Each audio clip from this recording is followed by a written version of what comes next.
기숙학원에 한이 맺힌 처녀 귀신이 나오는 소름 끼치는 열람실. 저는 중학교 때 대안학교에 다녔습니다. 일반 학교와 다르다 보니 입학한 후 새로운 시스템에 적응하느라 정신없는 나날을 보냈더랬죠. 그러다 보니 어느새 봄이 가고 여름이 왔죠. 사람이 심심하고 또 배가 부르면 취미생활에 빠지듯 저와 친구들도 자연스레 귀신 이야기에 한창 열을 올리고 있었죠. 처음엔 너무 힘들고 스트레스 받아서 그럴 여유도 없더니만 갈수록 적응이 되니 그런 이야기할 여유도 생기더군요. 이야기하기 앞서 우선 제 친구를 소개하겠습니다. 목사가 꾸미고 개념 똑바로 박힌 범생이. 약간 찌질하고 눈치 없는 돼지. 입만 열면 구라이고 소설인 허풍쟁이. 겁나 센 척하면서 태권도를 엄청 잘하는 태권보이. 저까지 이렇게 5명이서 곧잘 다녔는데 우리는 밤마다 침대에 누워 거의 매일 귀신 이야기에 빠져들었죠. 사실 한 방에 4명씩인데 허풍쟁이 놈이 귀신 얘기가 좋다고 매일 밤마다 우리 방에 와서 잤습니다. 예전부터 무서운 글을 읽어대던 제가 거의 주도하고 나머지는 한두 개씩 던지곤 했습니다. 그늘도 어김없이 무서운 이야기는 점점 물이 오르고 우리는 몰입하기 시작했습니다. 말 그대로 점입가경이었죠.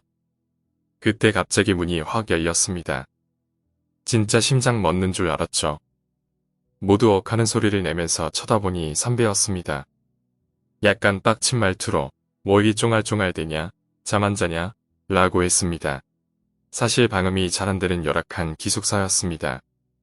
그래도 허풍쟁이 놈이 그 선배와 친했더랬죠. 무서운 이야기하고 있었어요. 더운지 잠도 안 오고 그래서 형도 하나 듣고 가실래요? 이러니깐 잠깐 기다리라고 하더니 바로 선배 하나를 더 데려옵니다. 그 데리고 온 선배는 저희랑은 별로 안 친한 형아였죠. 뭐랄까 나쁜 건 아닌데 딱 봐도 좀 특이한 포스 있죠. 저 사람 뇌구조는 어떻게 돼 있을까 하는 그런 사람이었죠. 편의상 데리고 온 선배는 A, 특이한 선배는 B라고 하겠습니다. 선배 A가 말하길 니네 이놈이 귀신 보는 거 모르냐? 애들은 거의 알더만. 저흰 몰랐거든요. 생각해보니 그렇게 생기기도 한 것 같더라고요. 나는 안 그래도 소재는 거의 고갈 상태였는데 잘 됐다 싶어 부탁했죠. 니네 중 가위 눌리는 애 없냐? 라고 선배 B가 뜬금없이 묻더군요.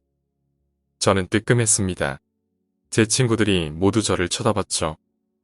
그 당시 저는 가위를 눌리기 시작했습니다. 진짜 심했습니다. 거의 매일 밤 잠도 설쳐들 정도로 말이죠. 무섭긴 했지만 저는 그 원인이 스트레스라고 생각하고 있었죠. 곧바로 돼지가 내가 매일 가위 눌린다고 꼰지르대요. 그러니 선배 B가 저를 쓱 쳐다보더니 묻습니다. 왜 그런 거 같냐? 저는 그냥 스트레스 때문에 눌린다고 생각하는 대로 말했습니다. 그러니 약간 띠껍게 비웃더라고요. 가위는 절대 스트레스 때문에 온 게 아니야. 귀신이 존재하기 때문이야. 선배 A가 말하길 우리 열람실 있잖아. 거기 귀신이 하나 있대. 반신반의한 얼굴로 서로 쳐다봅니다. 선배 B의 얘기는 이러했습니다. 자기가 예전에 캐비넷 키를 열람실에 놓고 와서 정오하기 전에 혼자 갔더랍니다. 아시죠? 밤에 건물 복도 무서운 거. 정말 칠흑같이 어둡고 소화전에 빨간 불만 반짝하고 있습니다. 용감하게도 그런 복도를 지나 열람실에 도착했다네요. 자기 자리는 입구에서 그리 멀지 않아서 불도 안 켜고 자리에 가서 캐비넷 키를 집었는데 그 순간 뒷골이 찌릿하면서 오싹하더랍니다. 오금도 저려오고 무서워서 책상만 바라보고 있었답니다. 그렇게 30초 정도 얼음이 되어 있다가 스스로를 진정시킨 후 뒤돌았는데 아무것도 없더래요. 안심하고 다시 두리번거리며 창문 쪽을 봤대요. 근데 창문을 통해 볼 때 어두우면 거울처럼 잘 비치는 거 아시죠? 자기 어깨 뒤로 어떤 여자가 기분 나쁘게 웃으면서 보고 있더랍니다. 창문을 매개로 서로 눈이 마주친 거죠. 어둡고 또 창문을 통해 본 거라 자세히는 보이지 않았고 단발머리라는 것만 확실히 기억난다네요. 심장이 터지는 줄 알았고 진짜 비명도 못 지르겠답니다. 그래서 바로 겁나 뛰었다네요. 기숙사 앞에 와서 다리 힘이 풀려 주저앉아 심호흡해 진정시키고 기숙사로 들어갔답니다. 이 얘기를 듣자마자 소름이 쫙 돋습니다. 이야기도 어찌나 잘하던지 몰입도 100%였습니다. 아무튼 열람실 조심해라. 특히 너 가위 안 눌리게 조심하고. 우리가 무서워하는 걸 보고는 선배 A가 으쓱대며 말했죠.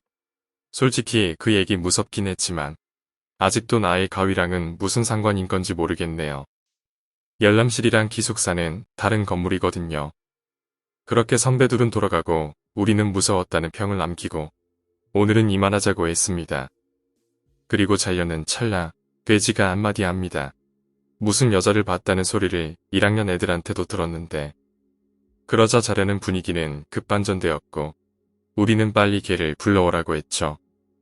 돼지가 데리고 왔는데 거의 잠들려 했었나 본지 눈이 반쯤 잠긴 상태로 옵니다. 그러나 이 이야기에 흥미를 갖는 것은 저희에게 후회할 행동이었죠. 특히 태권보이에게 말입니다. 우리는 선배의 특권을 이용해 경험담을 얘기해보라 시켰습니다. 그때는 4월 중간고사 기간이었다네요. 이놈은 똘망똘망하게 생긴 게 공부 좀 하게 생겼었죠. 아니나 다를까 시험 기간이라고 열람실에 늦게까지 남아 있었답니다. 당시 저희 학교 시스템은 10시까지 강제적으로 열람실에서 공부하고 10시 이후에는 12시 반까지 자율적으로 공부를 더 할 수 있었습니다. 이놈도 친구 2명과 끝까지 남아 공부하기로 했답니다. 그렇게 열공 중인데 시계를 보니 12시 좀 넘어 있더래요. 그리고 열람실 책상을 다 확인해보니 아무도 없었죠.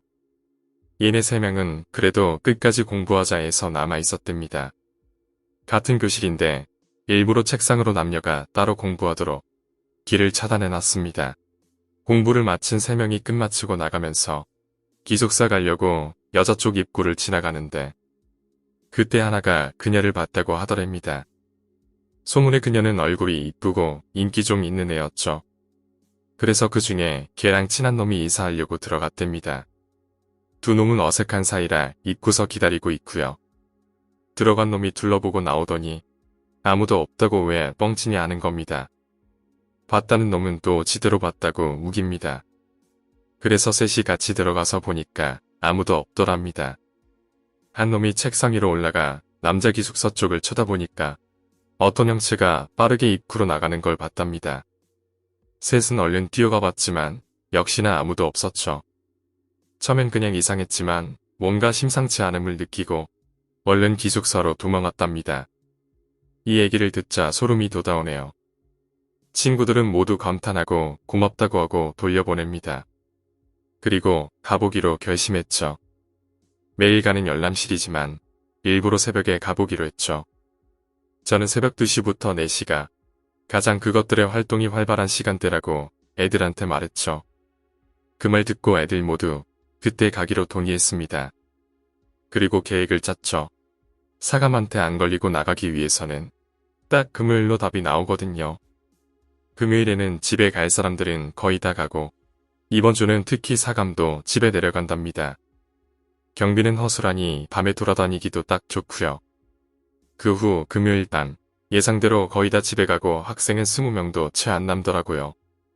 저희는 모두 흥분해 있었죠. 당시 기숙사와 열람실 건물은 다른 건물이지만 복도로 연결되어 있었습니다. 그 복도에 출입구가 있었고 거기에 경비 하나가 서 있었죠. 12시 정도 되니까 경비도 들어가 자더라고요. 쉽게 그곳을 지나 열람실 복도까지 갔습니다. 얘기를 들어서 그런지 정말 미치겠더라고요. 일단 화장실로 대피했습니다. 그런데 짐짝이 하나 있었으니 돼지 이놈이 징징대더라고요. 처음엔 짜증나다가 머리가 번뜩합니다. 그러면서 계획이 변경됩니다. 돼지 놀려주기 프로젝트로요. 돼지가 약간 찌질해서 만인의 호구였죠. 계획은 단순했습니다. 가위바위보에서 진 놈이 남녀 열람실을 한 바퀴 돌고 오기로요. 마침 돼지가 급한 볼 일이 있어 화장실에 갔기에 밖으로 나가 우리끼리 짰죠. 결과는 돼지가 당첨되었습니다. 돼지가 사정합니다. 한 명만 더 붙여달라고 말이죠. 차면 안 된다 하니까 배째라는 식으로 안 들어가려고 하더라고요. 결국 네가 골려라 했죠. 딱 저를 찝어버리대요. 끝까지 들어갔다가 혼자서 뛰어나오려고 마음먹었습니다. 그리고 여자 열람실로 갔죠. 진짜 둘 다 벌벌 떱니다. 칠흑 같은 어둠과 싸늘하게 정렬된 책상과 의자들, 그리고 창밖으로 보이는 우거진 나무들. 다 들은 얘기 덕분이겠죠. 보호해주는 척돼지에게 최대한 믿음을 심어줬습니다. 그리고 아무것도 못 봤죠. 입구로 나오고 다시 남자 열람실 쪽으로 갔습니다. 똑같이 무섭더군요. 제일 끝 안쪽으로 가자. 때는 이때다 하고 뛰어나와 문을 닫았습니다. 돼지놈이 어찌나 빠른지 바로 뒤따라와서 문을 부수려고 합니다. 저도 그렇게 못돼먹은 성격은 아니어서 바로 열어줬습니다. 그러더니 거의 눈물 맺힌 눈으로 화장실 쪽으로 뛰어갑니다. 그러다가 태권보이랑 정방으로 부딪혔죠. 근데 이게 화근이 되었죠. 재밌게 구경하다가 날벼락 맞은 태권보이가 빡칩니다. 그러면서 그까짓 게 뭐가 무섭냐고 돼지한테 욕을 해대고 한데 칠 기습니다. 애들이 태권보이를 말리고 저는 돼지한테 미안하다고 했죠. 태권보이가 갑자기 호기를 부립니다. 띠껍긴 했지만 그 기회를 이용해 귀신 존재의 진실 여부를 가리고 싶었죠. 일부러 됐다고 하지 말라고 하자 역시나 계속 혼자 가겠다고 합니다. 여자 열람실에 들어가고 우리는 화장실 쪽에 서 있었죠. 근데 솔직히 한 바퀴 도는데 1분도 걸릴까 말까 한데를 5분이 지나도 안 나오는 겁니다. 점점 불안해집니다. 장난치는 거 아니야? 허풍쟁이가 의심스럽게 말했지만 낌새가 안 좋았습니다. 다 같이 들어갔죠. 근데 이놈이 열람실 맨 안쪽 창문을 바라보고 있었습니다. 너 뭐하고 있냐? 누군가 물었는데 그 순간 이놈이 창문을 획하고 열더니 갑자기 난관 위로 올라갑니다. 다행히 우리가 얼른 뛰어가 붙잡았죠. 근데 막 발악을 합니다. 진짜 4명이나 있는 게 다행이었죠. 그렇게 몸싸움을 하다가 겨우 눕히고 못 움직이게 누르니까 멈추더군요. 그러더니 정신을 잃고 쓰러지려고 합니다. 저희는 부축해서 데리고 입구를 나가는 순간 우리는 그것의 존재를 느꼈죠. 아니, 들었습니다. 어떤 여자의 섬뜩한 웃음소리를 말입니다. 정말 우리는 약속이라도 한 듯 뒤도 안 쳐다보고 오히려 천천히 걸어나갔습니다. 출입구에 가는 도중에 결국 태권보이는 정신을 잃었고 우리는 경비를 불러오고 경비가 남아있던 선생님들 다 불러왔었죠. 우린 뒤지게 혼나고 놀다가 넘어져서 그랬다고 둘러댔습니다. 다행히 태권보이는 병원 갈 필요 없이 깨어났고 그날은 우리 모두 아무 얘기도 안 했습니다. 그 다음날 지가 와서 어찌 된 일인지 묻더군요. 우린 네가 뛰어내려줘서 말렸다고 하고 어떻게 된 건지 물어봤습니다. 그러면서 얘기하길 자기가 들어갔는데 입구 쪽에 아무것도 없더래요. 그래서 안쪽으로 더 들어갔더니 어떤 여자가 창문을 바라보고 서 있답니다. 차림은 단발머리에 밝은 계열의 원피스를 입고 있었다네요. 근데 그게 귀신이라는 생각이 안 들고 그냥 사람이라는 생각이 들었다네요. 궁금해서 다가가 뭐하냐고 물었더니 뒤돌아보는데 그거 아시죠? 몸은 가만히 있고 목만 180도 돌아 자기를 쳐다보는 거. 그러면서 씩 웃더랍니다. 그리고 기억이 없었다네요. 그 후 나는 다시는 열람실에 늦게까지 안 남았습니다. 심지어 태권보이는 한 달 후 학교를 나가버렸습니다. 저도 몇 개월 더 다니다가 그 학교를 나왔습니다. 이번 일 때문은 절대 아닙니다. 나중에 계속 거기 다니는 범생이가 전화통화하다 얘기해줬는데 섬뜩하기도 하고 슬프기도 하더군요. 그 학교가 원래 대학교였습니다. 어느 대학교였는지는 말 안 하겠습니다. 평범한 대학은 아니에요. 그곳에 다니던 한 여대생이 있었는데 몹시 가난했다네요. 그래도 하루하루 겨우 벌어서 등록금 내고 다니고 있었다네요. 그런데 남자친구가 가난하고 돈 버느라 바쁜 시간 때문에 차버렸다네요. 안 그래도 생활이 고달팠던 이 여자는 결국 투신 자살을 했다고 합니다. 거기가 바로 그 지금의 열람실이었죠. 근데 거기가 낮아서 안 죽을 수도 있는 줄 알고 일부러 거꾸로 떨어졌답니다.